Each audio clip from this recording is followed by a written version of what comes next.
Hey there friends, it's Kodiak here, welcome back to Legacy Gaming.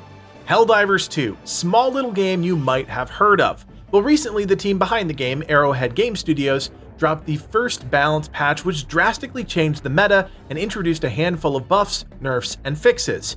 No matter what side of that argument you come down on, one thing is incredibly clear: that patch was divisive. Now the goal here isn't to relitigate what the team did. If you want our opinions on that patch, you can go watch the video we released the other day. What I wanted to do was look at the here and now as well as the not so distant future. There is a big chunk of the Helldivers 2 community who's not happy with the balance patch. If you need confirmation of that angst, just go look at the negative review spikes on Steam on March 6.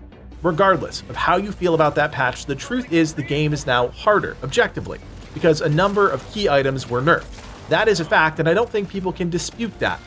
It got me thinking, what if the team was doing all of that to set players up for the introduction of mechs, specifically the Exo-45? It would make a lot of sense, and the use of mechs in the original Helldivers was instrumental in taking out larger enemies. Because of that balance patch, we're currently in this weird gray period where taking out armies of chargers and bile titans is more challenging than ever before. And this is where my brain went. You know what would solve that problem? A giant mechanized walker that has access to either twin autocannons or a battery of rockets. With two new exosuits coming to the game, those two stratagems could be the key to solving some of the frustrations expressed around the community. But there's a couple big catches there. The good news is that mechs have officially been added to the game, at least the Exo-45 Patriot, the variation with the Gatling gun and rockets. Thanks to the concerted efforts by the community to liberate Tien Quan, we were able to push back the automatons and secure this new stratagem. We jumped on as soon as humanly possible to check out the mechs, and while it's certainly powerful, is it the armor-penetrating beast everyone hoped it would be? So to start, to unlock the Patriot, you'll need to be level 25 and have a cool 20,000 requisition points saved up.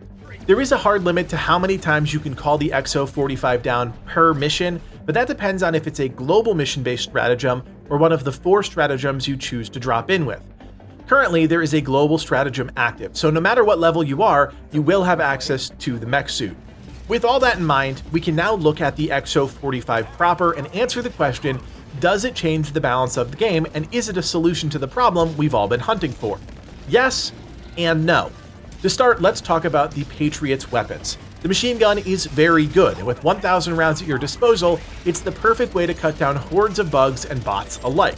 Because there is no way to resupply your mech in any capacity, it's pretty clear that ammunition is the Exo-45's biggest weakness. If you're conservative with your ammo, you can stretch it out over a larger chunk of your mission, but eventually you will run out. As I said, the machine gun is solid, and a mech can easily lock down a single large camp and deal with lesser enemies with ease that would otherwise swarm a team. Where things get more interesting is with the rockets, which do have incredible armor penetration. One direct hit from these will usually strip off a charger's leg armor, which is really the only thing we care about at this point in the game's cycle. They also one-shot those automaton towers that can absolutely wreck your group from a distance. It'll also outright kill a bile titan in 4 to 5 rockets. Again, the drawback is ammunition. With only 14 rockets at your disposal, you have to be judicious about how you use them. At their best, Exo-45s lock down lesser enemies with the machine gun and outright kill larger enemies with their rockets. In conjunction with your team's other equipment like the recoilless rifle and the autocannon, it's a potent mix, and I don't want to lose sight of that because in a team setting, the Patriot adds an entirely new dimension to the combat. There are shortcomings though. Movement isn't great, and while still better than a turret, you can still be killed by all of our favorite enemies, such as rocket devastators and especially chargers. As we talked about, ammo is another huge issue, which is why coordinating with your team about who and when you drop down Exo-45s is so important.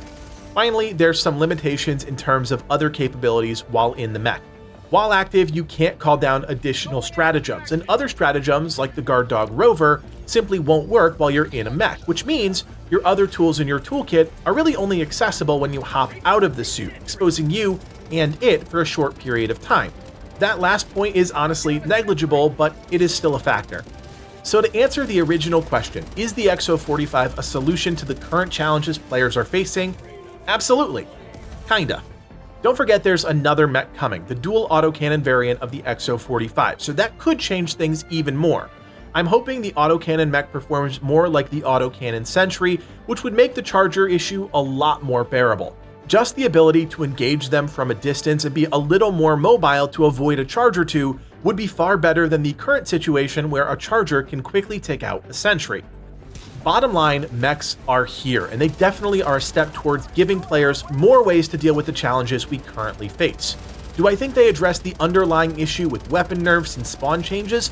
No, I don't, but if you remember just how powerful mechs were and still are in the first game, I think our patience will be well rewarded. This does potentially bring us right back to where we started with new metas forming. A perfect example being the potency of arc throwers and flamethrowers in the current landscape. And like I've said, and will continue to say, players will always find the most effective way to complete content. It's just a fact. Keep in mind, mechs aren't the only thing coming either. We just learned that the cutting-edge Warbond is due to arrive on March 14th, which includes a string of new weapons and armor, so that dynamic we're talking about is constantly going to be in flux. End of the day, Helldivers 2 is a live service game, and things are constantly going to shift, so my best advice is to hang on tight because it's going to be a wild ride. Has this one mech, the Exo-45, solved all of our gameplay issues and challenges? No, but I believe this is the first step down a road for a game that has absolutely captured the hearts and minds of players across the world. This is going to be a journey, and we've seen our share of ups and downs with other live service games across our 4 years of covering games and decades of playing them. Bottom line, you're never going to please everyone, and I'm including myself as part of that group. All you can do is enjoy the good times and help spread a little managed democracy.